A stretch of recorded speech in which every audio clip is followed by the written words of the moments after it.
오늘은 십부라 부와 하나님을 경외하였으므로 라는 제목의 말씀을 나누고자 합니다. 출애굽기 1장에 보면요, 요셉 덕분에 애굽에서 잘 정착했던 이스라엘 민족이 이제는 강성해져서 수를 셀 수 없을 만큼 번성하고 강한 민족이 되었음을 우리가 말씀을 통해서 살펴볼 수 있습니다. 7절 말씀에 보면요, 이스라엘 자손은 생육하고 불어나 번성하고 매우 강하여 온 땅에 가득하게 되었더라, 그렇게 말씀하고 있습니다.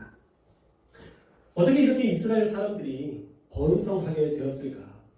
그 이유는요, 아주 단순한 한 가지 진리 때문에 그렇습니다. 그것은 무엇이냐면 하나님이 축복해 주셨기 때문에 이스라엘이 번성할 수 있었다는 것이죠. 할렐루야. 하나님이 축복해 주셨어요.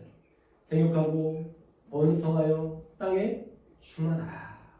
하나님께서 우리에게 주신 그 말씀은요, 너희 복 받고 살아라, 복 누리며 살아라 라는 하나님의 축복이라는 것이죠.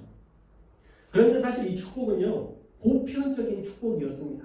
하나님께서 인간을 만드신 이후에 모든 인간에게 누릴 수 있는 축복이 이 축복이었는데, 타락한 사람들이 하나님을 떠나고 죄를 지으며 그 보편적 축복이 하나님을 경외했던 이스라엘에게만 한정 지어지게 되었다라는 것이죠.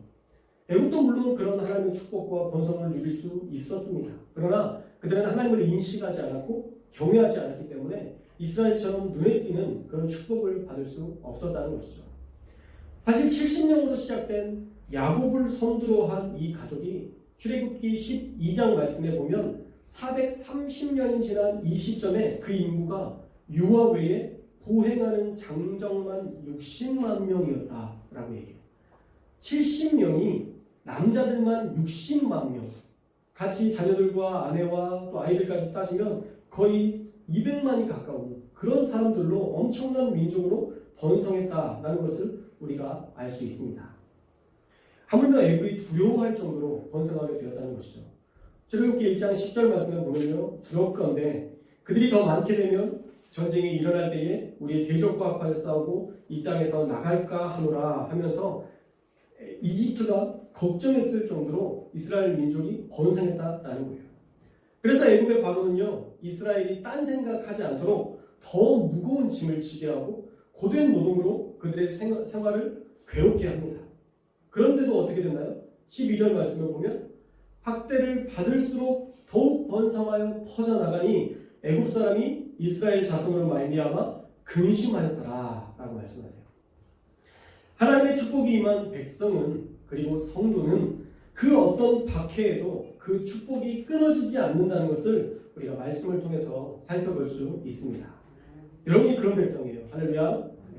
우리 아브라함의 축복, 우리가 얼마 전에 말씀에서 살펴봤었는데 기억하시죠? 창세기 12장 2절과 3절 말씀 한번 외워볼까요? 시작 하면 어려우니까 다 준비되어 있습니다.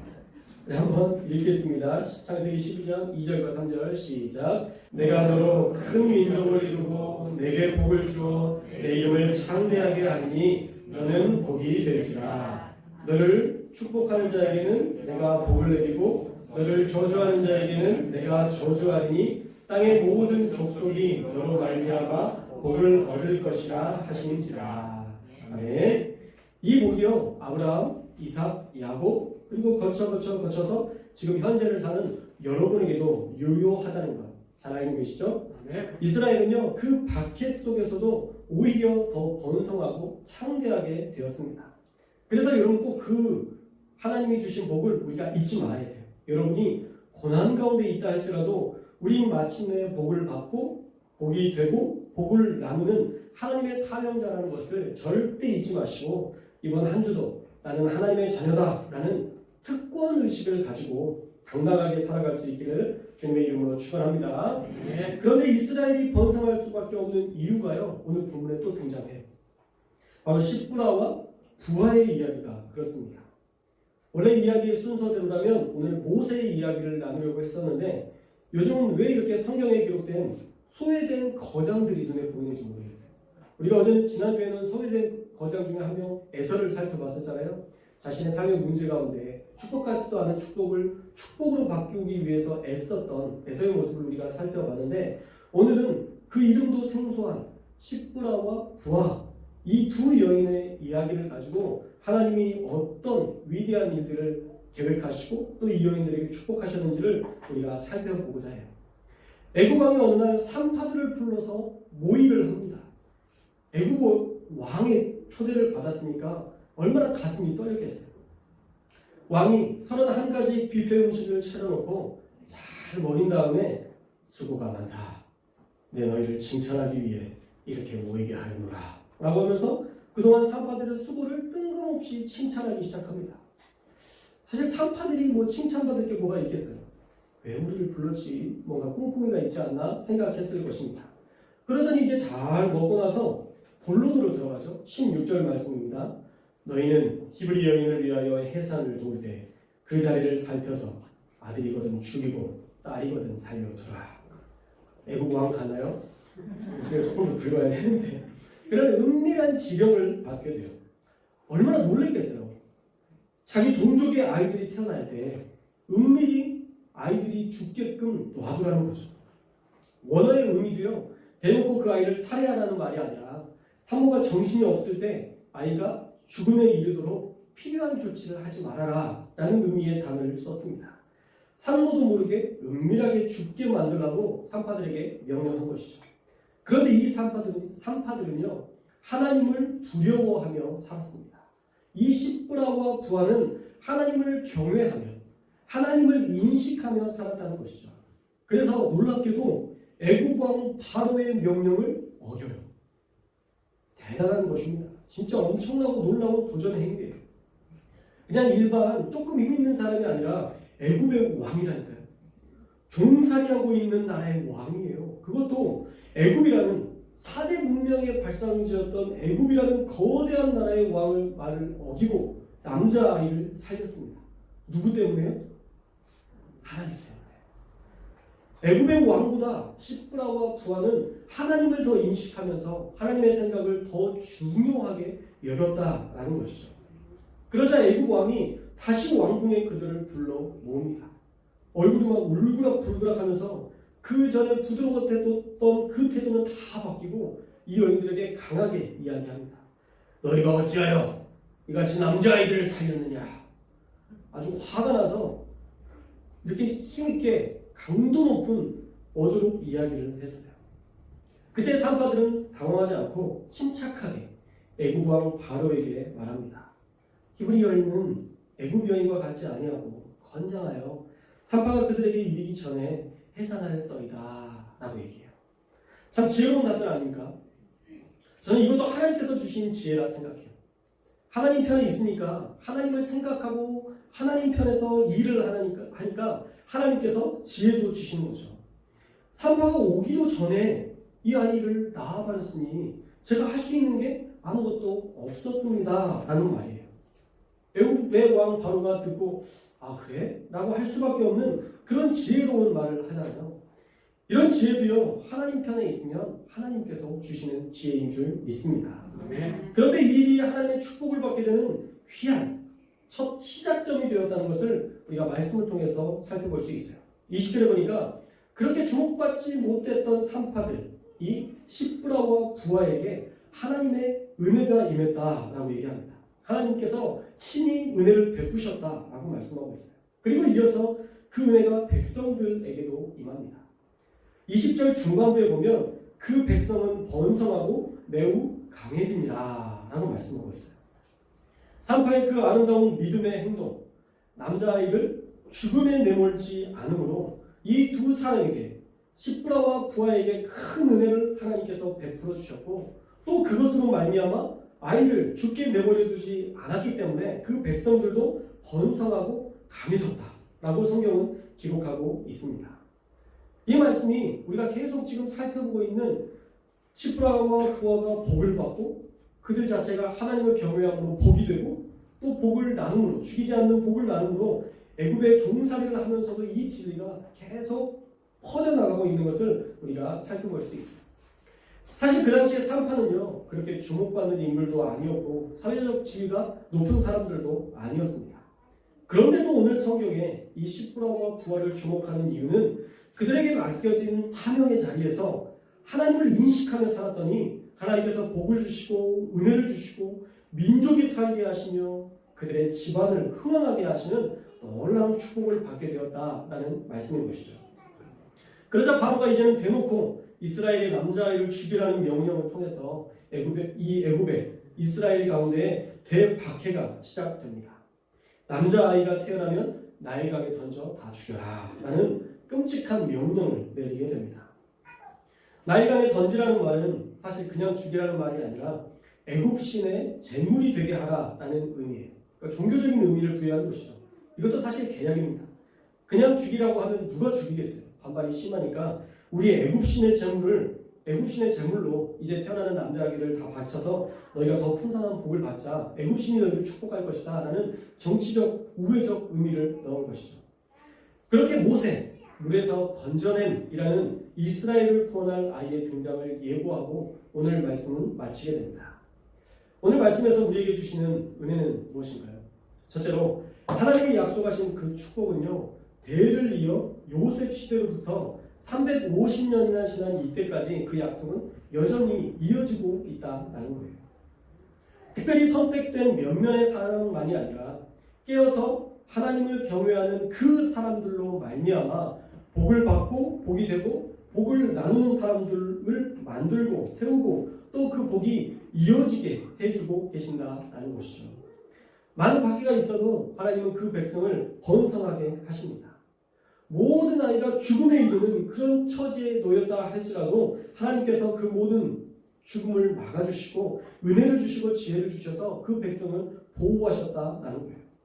이처럼 하나님의 백성은 그 어떤 곳으로도 하나님의 축복에서 끊어질 수 없음을 우리가 꼭 기억해야 됩니다. 하나님의 언약을 기억하며 살아갈 때 하나님의 백성에게 주시는 복은 당연히 누릴 은혜요 권리예요. 여러분이 하나님을 인식하고만 살아가면 반드시 우리가 복받는다는 것 꼭 기억하시기를 주님의 이름으로 축복합니다. 그런 상황을 보면 우리가 믿어지지 않는 때가 있어요. 왜 내 상황이 이런데 복받는다고 얘기하셔요? 왜 나는 이렇게 어려운데, 내 자녀들이 이런 어려운 가운데 있는데 어떻게 내가 복받은 사람이라고 얘기할 수 있어요? 라고 생각할 수 있습니다. 그런데 하나님을 향한 그 축복은요, 고난의 과정을 통과한 이후에 더 엄청난 축복으로 우리에게 허락해 주세요. 마침내 우리에게 주실 복이 있다는 거예요. 우리가 그 소망 가지고 살아야지 중간에 우리가 다른 어떤 힘들고 어려운 것들을 바라보면서 우리가 좌절하고 우리가 주실 소망이 아닌 절망을 계속 품고 살아가면 절대 하나님의 역사를 볼 수 없다는 것이죠. 하나님을 향한 하나님의 축복은요, 아브라함 때나 지금이나 변함이 없습니다. 어쩌면 몸이 힘들고 고단하고 질병이 있고 다양한 아픔이 우리에게 닥치니 마치 하나님의 심판대 앞에 선 것처럼 답답할 수 있지만 오늘 말씀을 보세요. 애굽이 그렇게 박해를 해도 번성하잖아요. 오히려 매우 강해졌다라고 말씀에 기록하고 있잖아요. 우리에게 있는 이 핍박과 고난도요, 하나님과 더불어 살아가면 번성의 도구가 되고 강함의 도구가 되고 우리의 성장의 도구가 될 수 있다는 것을 여러분 꼭 기억하셔서 마침내 복을 받고 복이 되고 복을 나누는 하나님의 복덩어리가 되시기를 주님의 이름으로 축원합니다. 둘째로요, 보이지 않는 곳에서도 하나님을 인식하며 사는 자가 마침내 하나님의 복을 누리게 됩니다. 눈에 보이는 권력자, 최고의 권력자 애굽 왕 바로에게 이 두 상파가 굴복하지 않았어요. 이 십부라와 부하가 굴복하지 않았어요. 만약 애굽 왕의 말대로 잘 준행했더라면 애굽 땅에서 애굽 왕의 선대를 받으며 애굽 왕이 선사한 많은 국위 영화를 누릴 수도 있었을 것입니다. 그런데 그가 많은 것들을 누렸겠지만 그 많은 남자아이를 죽인 죄의 값은 어떻게 해요? 누리긴 했지만 그 남자아이를 죽였던 죄의 값은 어떻게 해요? 하나님의 심판대 앞에서 어떻게 그 죄의 값을 우리가 치를 수 있겠습니까? 이 두 상파는 그것을 알고 있었다는 거죠. 그것을 인지했다는 거예요. 십부라와 부하는 어쩌면 요셉이 했던 고백처럼 내가 어찌 하나님 앞에서 죄를 지으리까 하는 마음으로 이 남자아이들을 살렸을 것입니다. 여호와를 인식하며 경외할 때 하나님이 그들의 집안을 흥왕하게 하셨다라고 21절에 말씀하고 있어요. 우리의 삶도 그렇습니다. 하나님을 인식하며 살 때, 하나님을 인식하며 죄를 멀리하고 하나님을 인식하며 죄에서 돌아서고 하나님을 인식하며 죄와 타협하지 않을 때 하나님은 그때 우리에게 흥왕케 되는 은혜를 주신다는 것, 여러분 꼭 기억하시기를 바랍니다. 그런데 이상하죠? 죄 짓는 사람들이 더 잘 살아요. 세상을 보면요, 죄 짓는 사람, 악한 사람들이 오히려 더 흥왕하게 잘 되는 것처럼 보일 때가 참 많아요. 어쩌면 아이러니처럼 여러분들이 여길 수 있는데 사실 절대 그들이 흥왕한 것이 아니에요. 죄와 더불어 살아가는데 만약 흥왕하는 것처럼 부해지는 것처럼 잘 사는 것처럼 보인다면 그것은 하나님이 주신 복이 아니라 사단이 주는 복 같아 보이는 짝퉁 복이에요. 그들이 많은 것들을 누리는 것 같지만 그게 복이 아니라 덕이라니까요. 보기에는 부와 명예를 누리는 것 같아 좋아 보이지만 결국 마셔보니 영혼을 죽이는 독이 되어서 그들이 가는 길이 지옥으로 가는 지름길밖에 되지 않더라라는 것이죠. 그래서 여러분 잘 분별하셔야 됩니다. 바로의 말을 들어서 부와 명예를 얻어 복을 얻을 것인지 하나님의 말씀을 들어 복이 되고 복을 나누는 사명자가 될지 그것은 전적으로 우리의 선택에 달려 있습니다. 저와 여러분은요 꼭 하나님을 인식하며 죄를 멀리하며 마침내 하나님께서 흥왕케 하시는 역사 날마다 누릴 수 있기를 주님의 이름으로 축원합니다. 오늘 여러분들이 저의 생일 축하까지 해주셔서 설교를 더 짧게 하려고 합니다. 마지막으로 우리의 작은 믿음의 행동이 위대한 기적의 도구가 된다는 것을 우리가 꼭 기억해야 돼요. 우리의 믿음의 행동이, 작은 믿음의 행동이 위대한 기적의 도구가 될 수 있다.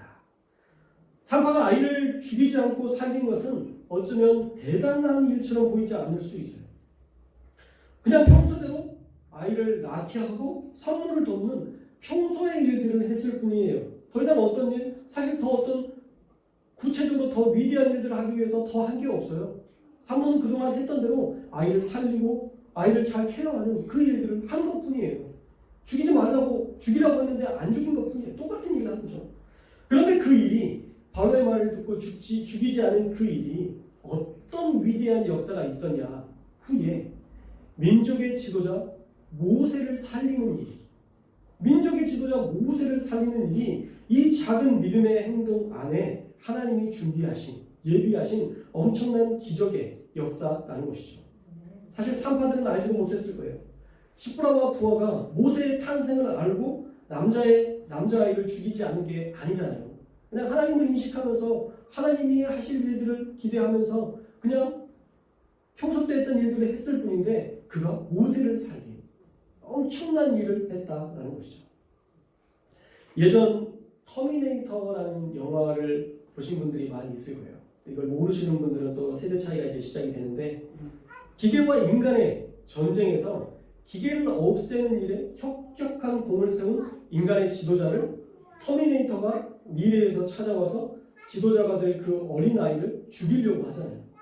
그래서 그 아이를 살리기 위해서 모두가 희생합니다. 자신이 죽더라도 지구의 미래를 살리고자 하는 마음으로 자신의 죽음을 내어서라도 그 지도자를 살리기 위해서 몸부림쳐요. 그런데 지금 시브라와 부하는요 모세를 살려야 된다는 그런 인지조차 못해요. 그냥 하나님을 경외하며 살았던 것뿐이에요. 남자아이가 태어나도 죽게 내버려 두지 않고 평소 때 했던 산모의 일을 했을 뿐인데 그 평소의 행동을 통해서 모세를 살리는 엄청난 일을 하게 되었다라는 것입니다. 작은 믿음의 행동이 이스라엘의 영적 지도자 모세를 살리는 엄청난 역사에 남을 만한 위대한 일을 이루게 되었다라는 거예요. 할렐루야. 그래서 작은 일이 아니라는 것을 우리가 꼭 알아야 됩니다. 여러분이 믿음을 가지고 했던 그 작은 일이 결코 작은 일이 아니라는 것을 여러분 꼭 기억하셔야 돼요. 제가 교회에 다니면서 교회에 적응할 수 있었던 하나의 계기가 그냥 제 친구가 말 걸어주는 것 하나예요. 그거 하나가 신앙생활을 더 재미있게 할 수 있게 되었고 그것 때문에 사실 어떻게 보면 목사의 자리까지 올 수 있게 되었다는 거죠. 그 작은 행동 하나가. 우리 교회에서도 마찬가지입니다. 우리 교회에서도 우리가 작은 행동 그 하나가 엄청나고 위대한 일들을 할 수 있는 나비 효과와 같은 그런 일들을 기대할 수 있는 많은 역사가 예비될 수 있다는 거예요. 우리 교회는 이렇게 아이들도 조금 나왔고 몇 명 없어서 참 우리 교회는 작은 교회다. 난 참 초라한 목회를 하고 있다. 라고 우리가 생각할 수 있지만 그것은 우리의 인간적인 생각이지 하나님의 계획하심은 아니라는 거예요. 눈으로 보이기에는 그럴 수도 있죠. 그런데 나중에 그 아이들 중에 1억 명 이상을 예수님으로 품으로 인도했던 빌리 그레이엄 목사님이 나오게 된다면 그 목회가 작은 목회일까 큰 목회일까 우리가 가늠해 볼 수 있을 거예요. 실제로 개척교회 목사님이 자신의 목회를 바라보면서 난 어렵게 난 참 부족하다 이런 부족함을 인지하고 살았는데 그 교회에서 이 빌리 그레이엄 목사님이 나타났다는 거예요. 1억 명 이상을 전도한 빌리 그레이엄 목사님.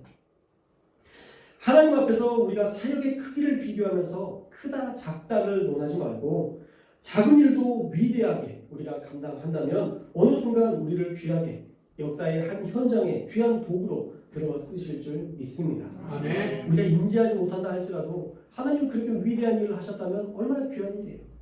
십부라와 부하가 그렇게 그 작은 일들을 감당했는데 나중에 보니까 모세를 살리는 일이 되었다라는 것을 천국에서 알거나 또 자기가 살아가면서 그것을 알게 되었다면 얼마나 하나님 앞에 감사하겠습니까? 오늘 말씀을 통해서 우리는 아무도 주목하지 않았던 십부라와 부하 그 여인들의 삶에 주목해 보고 있습니다. 하나님을 경외하면서 살았더니 애굽의 왕 바로의 말도 분별할 수 있는 지혜가 생겼고 남자아이를 살릴 용기도 바로에게 떳떳하게 말할 지혜와 용기도 생겼다라는 것입니다. 그리고 모세를 살리는 이 위대한 기적의 주인공이 되기도 했다라는 것이죠. 사랑하는 여러분, 하나님을 경외하면서 사는 것이 이렇게 중요하고 또 하나님을 경외하고 살아야 복받고 흥왕케 된다는 사실을 저와 여러분이 꼭 기억할 수 있기를 주님의 이름으로 축원합니다. 여러분 하나님을 얼마나 인식하며 사세요? 여러분의 삶의 자리에서 얼마나 하나님을 기대하며 하나님의 말씀을 듣고 그 말씀대로 순종하며 사시나요? 우리가 매 순간 그렇게 순종하고 매 순간 하나님과 대화하고 매 순간 우리가 성령 충만해야 하나님의 이 위대한 일들을 감당하며 살 수 있는 줄 믿습니다. 십부라와 부하처럼 하나님을 늘 인식하며 살아야 하나님께서 그 이름도 높여주시고 민족을 살리는 도구로 집안이 흥왕케 되는 복으로 역사하신다는 건 우리가 꼭 기억하시기를 주님의 이름으로 축원합니다. 그들이 하나님을 경외할 때 그 이름대로 높이셨어요. 이 십부라라는 말의 이름의 의미는요 아름답다예요. 아름답다. 그리고 부하라는 말은 찬란하다라는 뜻이에요. 찬란함. 그들의 믿음을요 하나님께서 아름답게 여기시고 성경에서 찬란하게 빛나게 하셔서 그들을 높여주셨다라는 거예요. 어쩌면 여러분이 신앙생활을 하면서 하는 그런 작은 일들, 작은 신방들, 어쩌면 작은 청소들 이런 다양한 것들이 하나님을 돕는 귀한 도구가 되고 그 작은 행동이 하나님 앞에서 아름답고 성경에 기록할 만한 찬란한 일이 될 수 있다는 것 여러분 꼭 기억하셔서 나중에 우리가 하나님의 부르심을 받고 주님의 존전에 나아갔을 때에 네가 나를 경외하는 삶으로 너의 믿음 아름답고 너의 믿음이 찬란하게 빛나는 그리고 내가 자랑할 만한 참 귀한 삶을 살았다. 잘했다. 착하고 충성된 종아 라고 칭찬받을 수 있는 저와 여러분들이 될 수 있기를 주님의 이름으로 축원합니다. 사랑하는 여러분 하나님 경외하며 사십다. 우리가 정말 하나님을 경외하며 진실한 믿음 가지고 살았으면 좋겠어요. 우리가 교회의 외관을 바꾸는 것 참 중요하지만 그것보다 우리 중심을 바꾸는 게 더 중요한 일입니다. 우리 성도님들이 십부라와 부하와 같이만 산다면 외관이 안 바뀌더라도 하나님이 얼마든지 우리 교회가 세상을 향하여서 하나님의 향기를 드러내며 살게 하실 줄 믿습니다. 하지만 하나님을 경외하고 하나님이 주신 복을 받고 그 복을 나누되 여러분의 집안이 흥왕케 되는 하나님이 마음껏 축복하시는 그 한 사람 한 사람 되시기를 주님의 이름으로 축원합니다.